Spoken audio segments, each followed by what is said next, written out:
Before Lothric began to crumble, before fire began to fade, there was a man pulling the strings from the shadow. That man was Pontiff Sulyvahn. Talent can bloom in even the most hostile places, and in this story, it found itself in the cruel icy weather of the painted world of Ariandel, isolated from the outside world. In the land hidden behind painting and covered in snow, young Sulyvahn showed his talent for sorcery by manipulating the cold around him. However, Sulyvahn's life changed after meeting those who came from the outside world. Suddenly, he realized that something was missing in his life. The young sorcerer realized that he had never experienced the loss or grief of those who sought refuge in Ariandel after losing everything. Curiosity got the best of Sulyvahn. Determined to seek new knowledge and experiences, he abandoned his home, leaving all his magical creations behind. The young sorcerer ended up in the city of Irithyll of the Boreal Valley, inhabited by the descendants of the old gods. Despite not having divine blood, Irithylians welcomed Sulyvahn among them. Even Gwendolyn himself noticed Sulyvahn's presence in the city. The young man from the painted world crafted a replica of Gwendolyn's magical catalyst and presented it to the Dark Moon Knights as a ritual spear. This act earned Sulyvahn favor of the King of Gods, as the ancient ruler of Irithyll noticed the outsider's talent, creativity, and ambition. Although welcomed in Irithyll, Sulyvahn did not stay idle. His curiosity wouldn't let him, and so, driven by a desire to explore, Sulyvahn unearthed the ruins of profaned capital underneath his new home. And from the ruins swallowed by a chasm, Sulyvahn brought back a strange cold flame. The profaned flame, unfading, everlasting, holding within it the dark of humanity. An unquenchable ambition devoured Sulyvahn, as he understood the power he was holding in his hands. The first flame would fade, but his flame would never. Sulyvahn now used all his intellect, all his talent, and all the recognition he got in Irithyll to rise in power, manipulating the city's holy knights, corrupting their hearts with the eternal version of the flame they worshipped. With the support of the holy knights, Sulyvahn spread his influence to the troops they commanded, turning them into his own. However, even with his own personal militia, the young sorcerer did not cause trouble in the city, at least not for now. Instead, he continued to climb the ranks of Way of White clergy, gaining even more influence throughout Irithyll and waiting for the right moment to come. And the moment came when the King of Gods was struck by a sickness. He knew that he wasn't in the shape to rule, and so he retired, leaving his sister Yorshka in command of the Blades of the Dark Moon. Gwendolyn's younger sister didn't stand a chance against the sorcerer adored by Irithyll. Sulyvahn wrongfully proclaimed himself Pontiff, the representative of the god.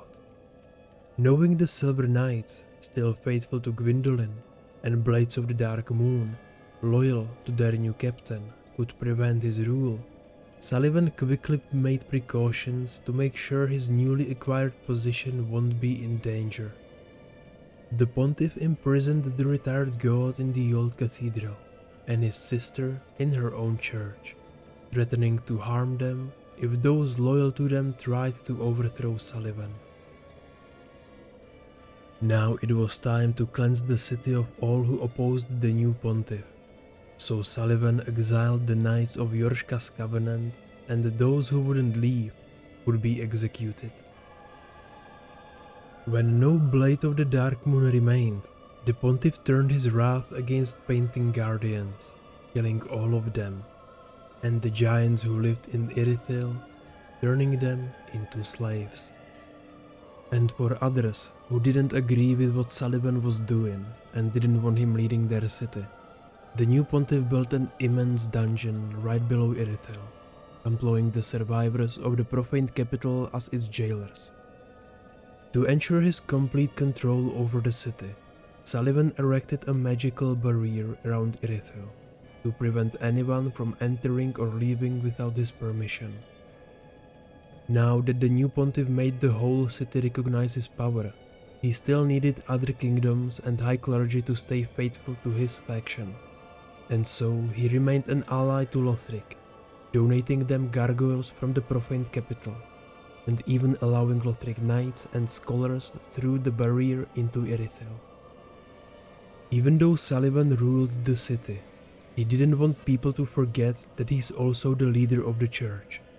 To symbolize and remind everyone of his achievements, Sulyvahn wielded two ceremonial swords, the profaned greatsword, infused by his eternal flame, and the greatsword of judgment, a symbol of authority as Gwyndolin's judge. Sulyvahn's rule was violent, his opponents locked away, those who defied him exiled or killed. The city under the Pontiff's constant watch, and those two symbols in his hands had another darker meaning. The profane greatsword drew the power of the dark flame that Sulyvahn found in the city below Irithyll. The greatsword of judgment was imbued with Gwyndolin's moon magic, resembling the dark sorceries. The two swords didn't only represent Sulyvahn's rule, but also his interest in the darkness itself. Sulyvahn spread the practice of sorcery among the highest ranks of his clergy and his knights. His curiosity with this source of power rose until the cruel Pontiff began to carry out experiments on the darkness and the wielders of the dark soul. Those unfortunate to be part of Pontiff's experiments suffered through extreme misery until their dark souls manifested outside their ghostly bodies as monstrous beasts, resembling dogs with human skulls and glowing blue eyes. Meanwhile, in the dungeon, another experiment focused on turning people into pale dragons. This experiment didn't work and left its victims turned into wretches, a pale hybrid between dragons and humans with huge empty eyes and small undeveloped wings. Sulyvahn's experiments led him to crafting special dark eye rings for his bravest warriors, the Boreal Outrider Knights. The Pontiff would then exploit these knights, giving them power to heal their wounds and making their strikes even more powerful, but turning them into his mindless beasts. The end result was an obedient soldier that would never question his orders, a ferocious beast that only listens to its master. However, that is not where the effect of Dark Eyes stops. Turning into ferocious soldiers on the battlefield was only the beginning, as later the armor of the wearer would fuse to their own skin before devolving them completely into a beast fully under Pontiff's control.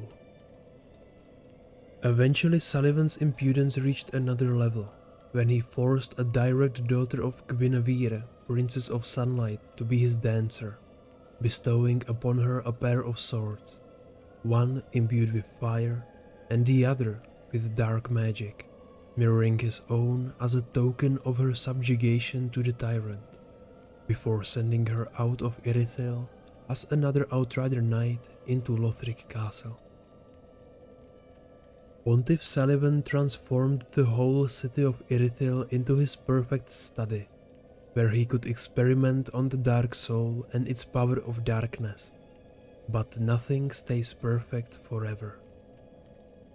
When the first flame started to fade, Aldrich, devourer of gods brought back from death, marched his army made of deacons from the Cathedral of the Deep into Irithyll, to devour Gwendolyn, the king of gods, and most importantly, the source of Sulyvahn's power. Pontiff wouldn't give up Gwendolyn without a fight, and stood his ground with all the knights of Irithyll, but when the battle erupted, the deacons proved to be too much for Irithyllians, and Sulyvahn was forced to clear way to his god when all his soldiers were slaughtered. In the last attempt to regain control over the city, Sulyvahn resurrected his soldiers through necromancy and let them patrol the lower part of Irithyll. Now the defeated ruler of Irithyll, left alive in his torn robes with both of his swords symbolizing his reign over a dead city, perhaps to mock him for trying to stand against the Lord of Cinder, remains in the city's cathedral, unknowingly waiting for a chosen undead who would save Irithyll from the deacons and from the Pontiff himself. If you enjoyed this video, don't forget to leave a like, and if you enjoy lore, subscribe to my channel for more.